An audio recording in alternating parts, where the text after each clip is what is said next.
Assalamualaikum warahmatullahi wabarakatuh. Alhamdulillahirabbil alamin, nahmaduhu wa nasta'inuhu wa nastaghfiruh wa na'udzu billahi min sururi anfusina wa sayyiati a'malina, may yahdihillahu fala mudhillalah wa man yudlilhu fala hadiyalah. Asyhadu an la ilaha illallah wahdahu la syarikalah wa asyhadu anna Muhammadan abduhu wa rasuluhu la nabiyya ba'dah, amma ba'du. Sahabat Ummah rahimakumullah, sore ini sangat cerah sekali di tempat saya. Mudah-mudahan di tempat Anda semua juga suasananya cerah dan membuat hati ini semakin bergembira ya. Ya, walaupun agak keterbatasan aktivitas kita dikarenakan sedang adanya wabah. Nah, sore ini hingga tanggal 11 Mei insya Allah, setiap jam 17 atau jam 5 sore waktu Indonesia Barat, saya akan mengupas tentang umroh yang sangat mudah. Umroh yang sangat mudah, dan saking mudahnya bahkan kita tidak perlu memikirkan dananya dari mana, kok bisa. Nah, tapi sebelum sampai ke sana, hari ini saya ingin menyampaikan pengantarnya atau sebagai pendahuluan. Apa sih atau kenapa kok kita harus kepingin banget untuk bisa umroh atau haji ya. Nah, ada memang beberapa pendapat yang mengatakan ya kalau belum haji nggak boleh gitu ya, harus haji dulu baru umroh. Nah, padahal kalau menurut pendapat Imam Syafi'i, bagi orang yang belum pernah umroh itu wajib hukumnya untuk yang pertama kali. Jadi umroh yang pertama bagi orang yang belum pernah umroh itu hukumnya wajib. Baru umroh berikutnya itu sunnah saja. Seperti halnya haji. Bagi siapa saja yang belum haji, maka hajinya yang pertama adalah wajib. Berikutnya adalah sunnah. Nah, karena itu umroh juga harus mendapatkan prioritas. Apalagi itu lebih mudah kita jangkau dari segi biaya dan dari segi waktu. Tidak ada waiting list, dan juga ada keutamaan-keutamaannya nanti. Nah, yang jadi permasalahan adalah banyak di antara kita yang merasa tidak mampu melaksanakan umroh. Nah, di sini nanti akan saya sampaikan tips dan triknya yang insya Allah full syariah. Jadi bukan bukan kaleng-kaleng ya.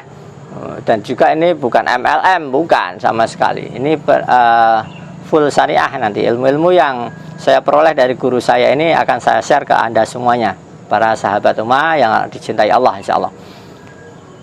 Umrah sumber daya perubahan yang sangat mudah, ini temanya nanti. Nah, namun sebelum ke sana, saya ingin mengajak kepada sahabat ummah sekalian, dari 5 rukun Islam ya, saya yakin semua sudah hafal ya. Rukun Islam apa saja, coba ya kita review ya. Dari yang pertama, syahadat ya. Syahadat ini bisa dilakukan di mana tempat ya, bahkan sangat mudah. Rukun Islam yang pertama ini menjadi pintu masuk seseorang dikatakan sebagai muslim ya, jika sudah menyatakan ikrar bersyahadat, asyhadu alla ilaha illallah wa asyhadu anna Muhammadar Rasulullah. Namun bagaimana kita yang dari lahir sudah berada di lingkungan keluarga yang sudah muslim, sudah Islam? Ya, tetap bahwa syahadat yang secara sadar atau tidak kita lakukan di tiap-tiap kesempatan, seperti halnya di waktu sholat itu kan ada kalimat syahadatnya juga. Jadi secara otomatis kita juga otomatis sudah berikrar. Nah, bagi yang non Islam dan kemudian mau masuk ke dalam Islam itu memang harus berikrar dengan disaksikan oleh beberapa ulama atau orang-orang yang dipercaya yang berkompeten ilmunya tentunya. Nanti ini merupakan pintu masuk awal orang untuk menjadi muslim. Nah, rukun Islam yang pertama, syahadat. Mudah dilakukan di mana saja, namun efeknya dahsyat. Bagi orang yang sudah berikrar syahadat, maka dia adalah saudara muslim kita yang haram darahnya jika tertumpah. Nah, maka untuk itu, walaupun terasa ringan, tapi ini menjadi poin yang sangat penting, sebagai starting point, sebagai titik mula orang ini dibebani dengan syariat-syariat yang akan menentukan dia mendapat pahala atau tidak. Yang kedua, rukun Islam yang kedua apa ya? Salat ya. Oke, semua sudah hafal saya yakin. Nah, salat ini di samping juga masih bisa dilakukan di mana tempat. Ya, walaupun di musim corona ini kita agak terbatas ya. Dilarang sholat berjamaah ke masjid. Bukan berarti takbir masjidnya wah ini menghambat. Enggak. Jadi kita memang harus ada ikhtiar manusiawi untuk mencegah penularan COVID-19 ini. Nah, jadi sholat bisa dilakukan di rumah.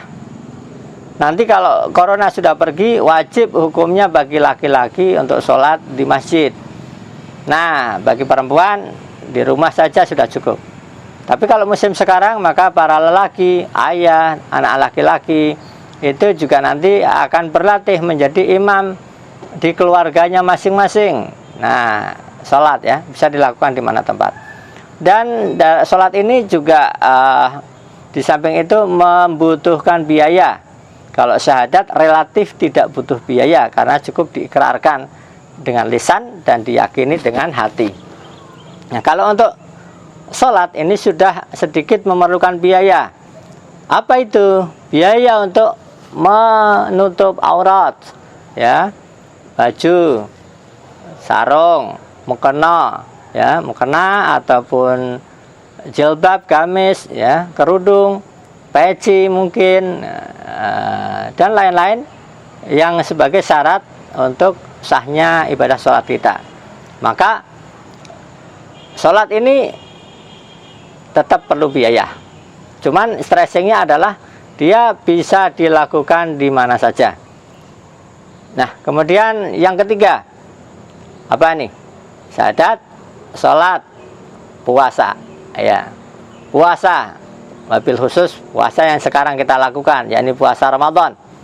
Wajib hukumnya bagi semua muslim yang sudah balik untuk menunaikan puasa Ramadan. Kecuali wanita yang berhalangan, nanti harus mengkompensasi atau menyaur ya hutang puasanya di lain hari setelah Ramadan usai. Sahabat Umar rahimakumullah, puasa ini juga bisa dilakukan di mana tempat. Ya, Anda mau puasa di kota Anda juga boleh. Anda puasa di rumah mertua juga boleh. Anda puasa di luar negeri juga boleh. Jadi bisa dilakukan di mana tempat. Tidak terikat tempatnya. Dan juga butuh biaya untuk makan sahur, untuk berbuka, bahkan juga untuk bersedekah di musim Ramadan ini. Kemudian rukun Islam berikutnya yang keempat, apa itu? Syahadat, salat, puasa, zakat. Nah, zakat itu juga butuh biaya kan? Nah, karena nanti akan kita mengeluarkan minimal zakat fitrah sebesar 2,5 kg beras. Itu beberapa ulama menafsirkan adalah besaran minimal 2,5 kg beras atau bahan pokok. Nah, zakat yang saat ini bahkan sudah berkembang teknis pembayarannya, bahkan bisa Anda lakukan di sembarang tempat. Di rumah saja pun itu bisa melakukan pembayaran zakat. Zakat fitrah, zakat mal, zakat profesi, dan lain-lain. Cukup dengan aplikasi-aplikasi yang ada di HP kita. Bahkan beberapa lembaga zakat ya yang ada di Indonesia itu sudah menyediakan aplikasi yang bisa di-download dan Anda bisa membayar secara online, secara transfer m-banking ataupun transfer ATM. Itu sangat mudah sekali. Jadi kita perhatikan 4 dari rukun Islam ini, syahadat, sholat, puasa, zakat, bisa dilakukan di mana tempat, tidak terikat tempatnya. Anda boleh melakukan dimanapun, sepanjang tempat itu suci untuk melakukan ibadah-ibadah tadi.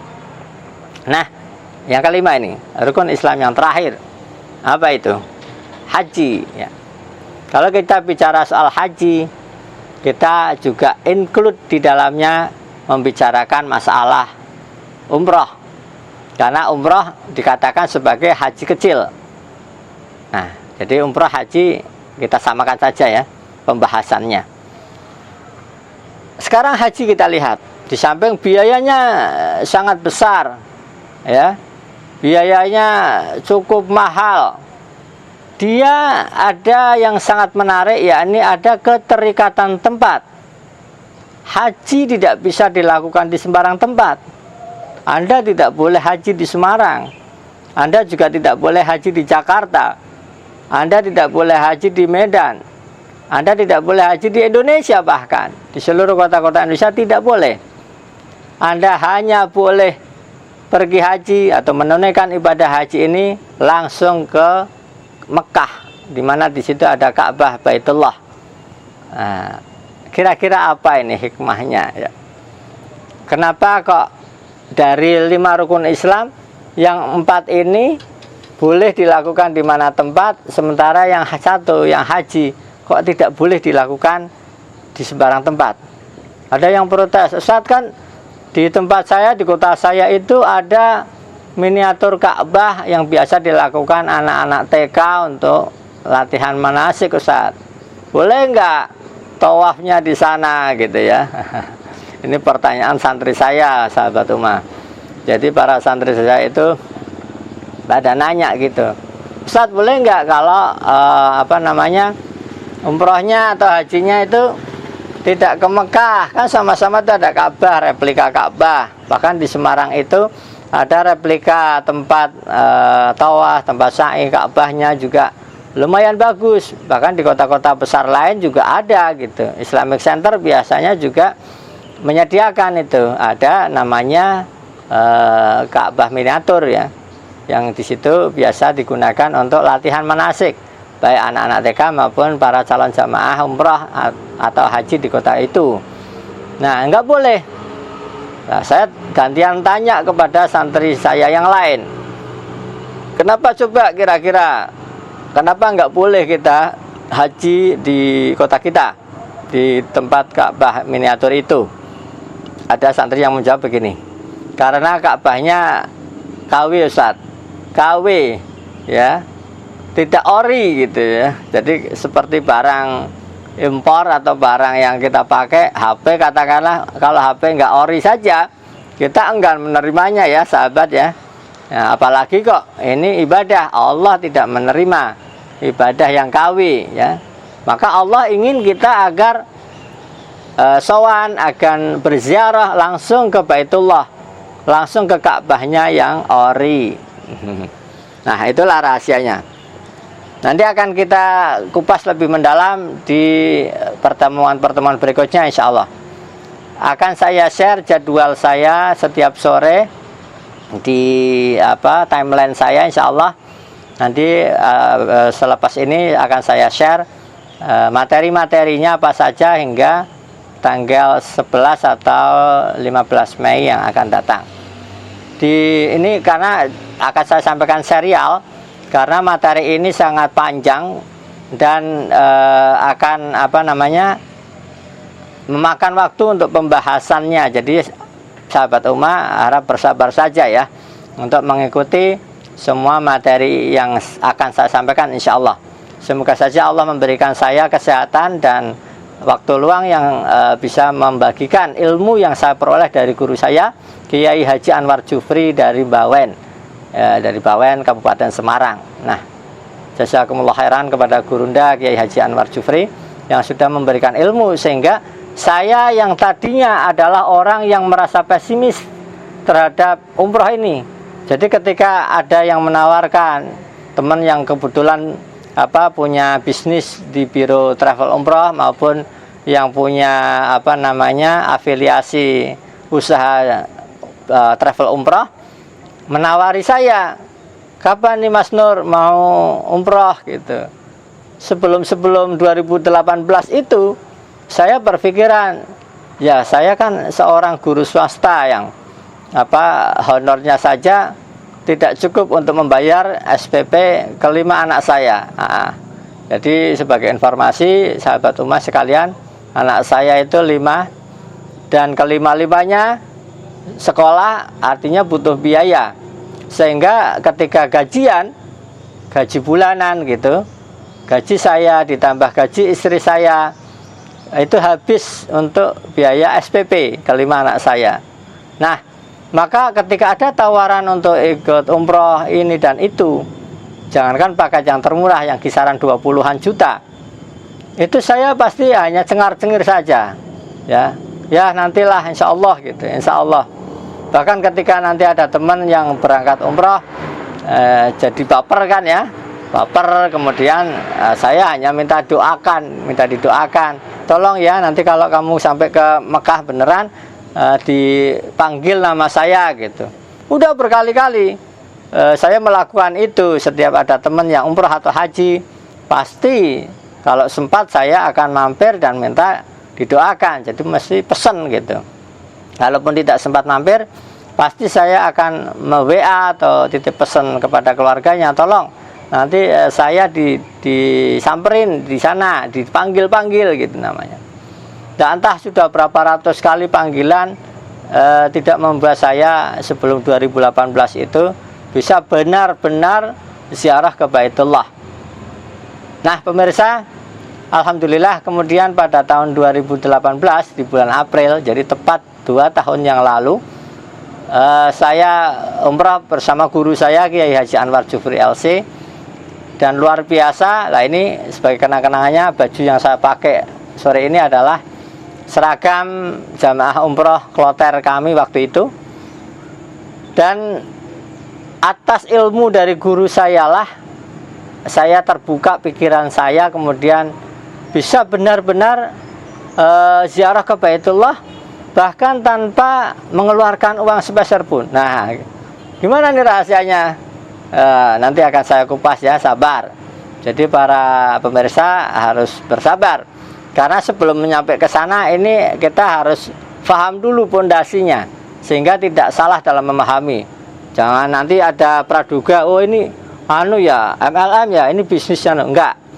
Jadi atas sebagai rasa terima kasih saya kepada guru saya Kiai Haji Anwar Jufri, maka saya merasa berkewajiban untuk menyebarkan ilmu ini kepada sebanyak mungkin orang, bukan karena bisnisnya. Itulah yang mendasari beliau Kiai Haji Anwar Jufri LC dari Bawen itu membuka yang namanya SHU, Sekolah Haji dan Umroh, yang beliau namakan sebagai SHU Baitullah. Nah kemudian saya dengan serta-merta ikut menyebarkan syiar ini, karena saya pikir pemikiran beliau ini luar biasa sekali. Jadi didasari oleh keprihatinan beliau Kiai Haji Anwar Jufri itu terhadap jamaah haji yang beliau hadonai, yang beliau bimbing waktu beliau tahun 2002 haji beliau yang pertama itu, beliau menjadi pendamping haji waktu itu. Kemudian ada jamaah-jamaah yang rata-rata sudah sepuh, sudah tua-tua, simbah-simbah gitu ya, kakek nenek gitu, yang rata-rata sudah sepuh. Itu ketika ditanya sama Ustadz Anwar, guru saya itu, kan waktu itu di Padang Arafah, sudah kumpul di Padang Arafah. Kemudian saat itu kan adalah saat mustajabah, saat doa itu diijabah oleh Allah, bahkan Allah turun ke langit dunia. Maka itu saat yang tepat bagi semua jamaah haji memohon dengan permohonan terbaiknya. Nah, apa yang ditanyakan guru saya waktu itu? Guru saya waktu itu menanyakan para jamaahnya satu-satu. Kan waktu itu jamaahnya tua-tua ya, jadi ditanya, "Mbah, ini kan di Padang Arafah nih, sudah berdoa belum, Mbah? Sudah minta sama Allah belum?" Terus simbah tadi, jamaah tua tadi menjawab, "Sudah, Ustadz." Ditanya lagi sama Ustadz saya, sama guru saya, "Lah doanya apa, Mbah?" "Ya, karena saya ini memiliki cucu satu-satunya yang masih sekolah, ya saya minta kepada Allah agar Allah itu melancarkan studi cucu saya sehingga nanti lulus SMA." "Terus apa, Mbah?" "Ya, kalau sudah lulus SMA nanti supaya bisa kuliah mendapatkan perguruan tinggi yang favorit tentunya." Nah, terus apa, Mbah? Dikejar terus itu sama guru saya. "Ya, kalau sudah kuliah nanti semoga lulus dengan nilai yang bagus dan kemudian mencari kerja dengan mudah. Kalau nilainya bagus kan Ustadz," kata simbah tadi, "mencari pekerjaan kan mudah, Ustadz." Apa komentar Ustadz saya waktu itu? Kiai Haji Anwar Jufri justru menjawabnya dengan kalimat tarji', yaitu "Inna lillahi wa inna ilaihi raji'un." Lah, sang simbah itu kaget. "Loh, Ustadz, kok malah inna lillahi, kenapa?" Nah, ternyata menurut guru saya itu pernyataan atau doa dari simbah jamaah haji tadi keliru. Kenapa keliru? Doanya itu remeh menurut guru saya itu. Remeh-temeh gitu. Kecil, hal yang kurang dahsyat gitu, kurang ya eman-eman gitu. Di tempat yang demikian mustajabah doanya kok yang receh gitu. Doanya yang receh, enggak yang dahsyat. Nah, lah harusnya gimana, Ustadz, kan gitu kan. Si jamaah tadi protes kepada atau minta petunjuk kepada Ustadz. Akhirnya dijawab, "Mbah, lambok doanya tuh gini, Mbah. Jadikan anak saya itu pengusaha yang sukses tingkat dunia, bahkan punya pabrik di mana-mana, punya karyawan yang banyak, gaji karyawannya juga banyak melebihi UMR pada waktu itu. Kemudian semua karyawan saya masuk surga, semua karyawan cucu saya itu masuk surga." Gitu, Mbah. Nah, jadi doanya yang dahsyat. Jangan minta doa, sekolah mulus lancar, kuliah lancar, kemudian dapat nilai yang bagus, kemudian mencari kerja dengan mudah. Ya, itu namanya akhirnya mendoakan cucunya menjadi kuli. Jadi analogi dari Ustadz saya itu begini, pemirsa. Satu simbah tadi berdoa begitu, dan rata-rata para jamaah yang lain itu doanya juga mirip-mirip seperti itu, remeh-temeh, doa yang receh, doanya nggak dahsyat. Akhirnya apa?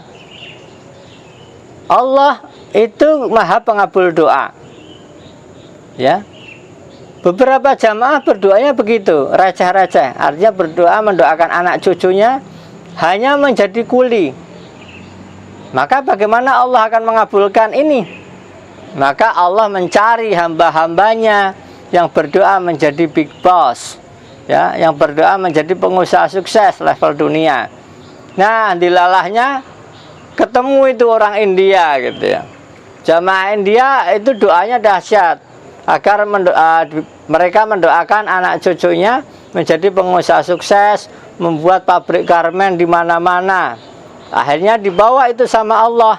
Satu orang India itu datang ke Semarang begitu, kemudian mendirikan pabrik tekstil, pabrik garmen di Ungaran, mendirikan pabrik-pabrik tenun di mana-mana, cabangnya banyak. Siapa yang jadi karyawan? Anak cucu jamaah haji kita yang doanya remeh-temeh tadi.